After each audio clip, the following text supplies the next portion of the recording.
بسم الله الرحمن الرحيم الحمد لله رب العالمين والصلاة والسلام على أشرف الأنبياء والمرسلين نبينا محمد وعلى آله وصحبه أجمعين أما بعد.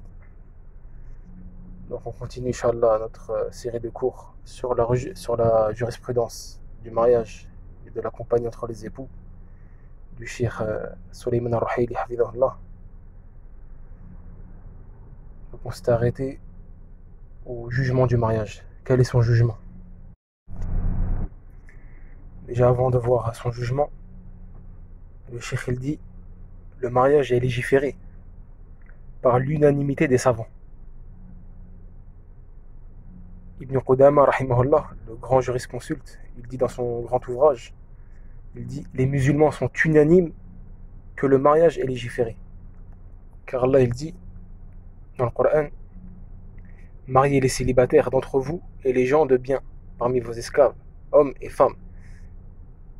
S'ils sont dans le besoin, Allah les rendra riches par sa grâce, car Allah est immense et il est omniscient. Et Allah Azza wa Jalla dit dans un autre verset, il est permis d'épouser 2, 3 ou 4 parmi les femmes qui vous plaisent. Mais si vous craignez de n'être pas juste avec celle-ci, alors une seule ou des esclaves que vous possédez. Cela afin de ne pas faire injustice. Donc là, donc là, on a vu les versets qui prouvent que le mariage est légiféré. Et dans la sunna, le prophète sallallahu alayhi wa sallam, il dit: ô vous les jeunes, celui d'entre vous qui en a les capacités, qu'il se marie, car ceci va lui faire baisser le regard et est plus chaste pour lui. Et celui qui n'en a pas la capacité, alors qu'il jeûne, car le jeûne sera pour lui une protection. Et il dit dans notre hadith, d'après Anas ibn Malik, qu'à l'agré, 3 personnes, il raconte, Anas ibn Malik, 3 personnes se sont rendues vers les maisons des épouses du prophète, sallallahu alayhi wa sallam, et ont interrogé concernant les adorations du prophète. Quand ils ont été informés, ces 3 compagnons, à propos des adorations du prophète, lorsqu'ils ont demandé aux épouses du prophète, alayhi salam, ils se sont dit: où sommes-nous comparés au messager d'Allah? Certes, Allah lui a déjà pardonné ses péchés passés et futurs. Alors l'un d'eux a dit: moi je vais passer toutes mes nuits à prier. Le second a dit: moi je vais jeûner tout le temps et je romprai jamais. Et le troisième a dit: moi je vais m'écarter des femmes et je ne me marierai jamais. Alors le prophète sallallahu alayhi wa sallam est venu et a dit: est-ce vous qui avez dit telle et telle chose?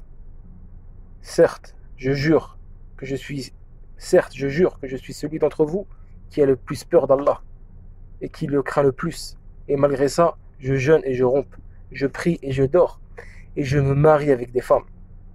Celui qui s'écarte de ma sunna ne fait pas partie de moi. Donc là, on a vu 2 hadiths là qui prouvent que le mariage est légiféré. Donc, quel est le jugement de délaisser le mariage par adoration? Le fait qu'une personne elle délaisse le mariage, ne se marie pas,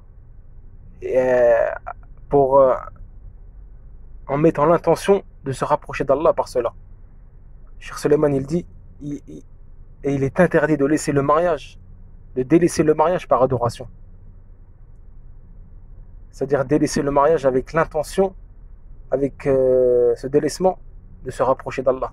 Il dit ça c'est interdit car c'est une bid'a.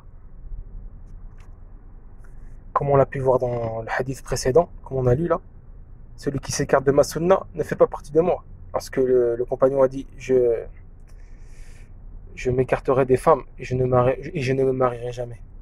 Le prophète a dit celui qui s'écarte de ma sunna ne fait pas partie de moi car je me marie avec des femmes. Et dans un autre hadith, Abdullah ibn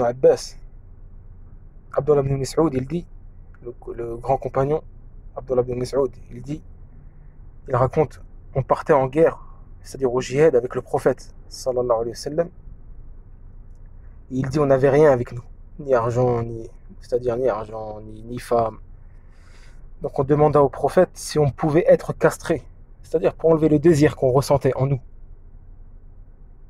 Alors le prophète, le prophète nous interdit cela. Mais il nous autorisa à nous marier pour un vêtement, c'est-à-dire la dot. Il nous autorisa à nous marier avec un vêtement en dot, au moins un vêtement, quelque chose comme ça. Et le prophète sallam, il récita, après avoir dit cela, il récita la parole d'Allah. Oh les croyants, ne déclarez pas, oh les croyants, ne rendez pas illicites les bonnes choses qu'Allah vous a rendues licites, et ne transgressez pas. Allah n'aime pas les transgresseurs.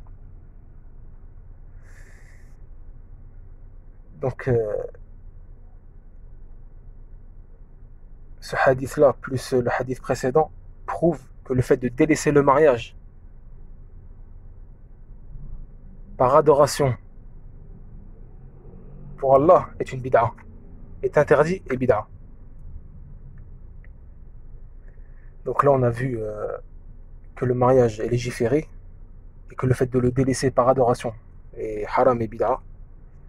Et maintenant, on va voir ce que c'est obligatoire. Est-ce que le mariage est obligatoire, ou bien recommandé, ou bien simplement permis.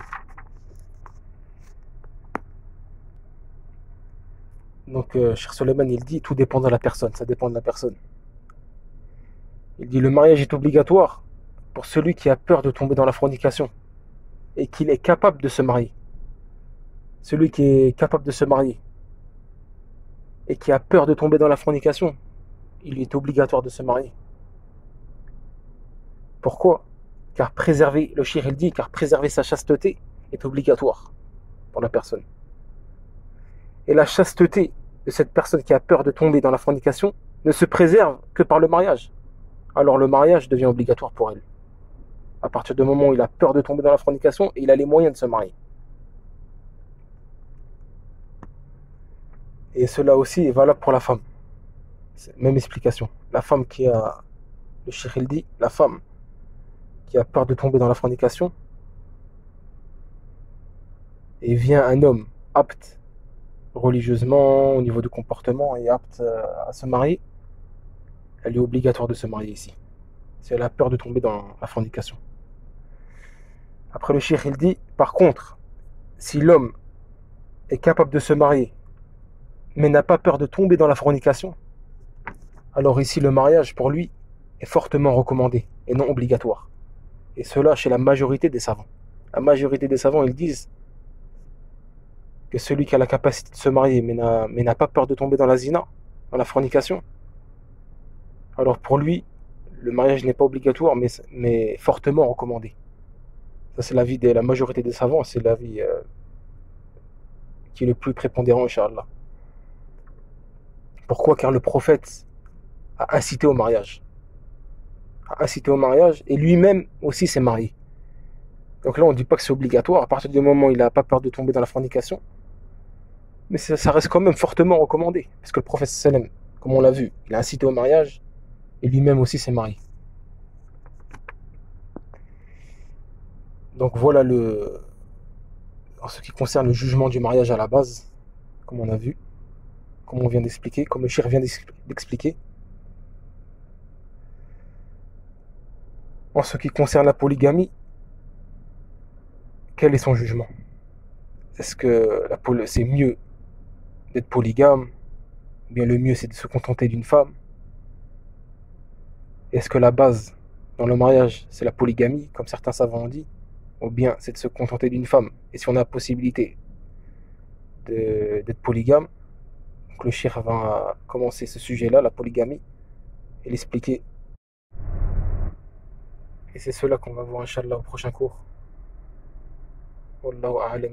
Wa sallallahu ala nabiyyina Muhammad.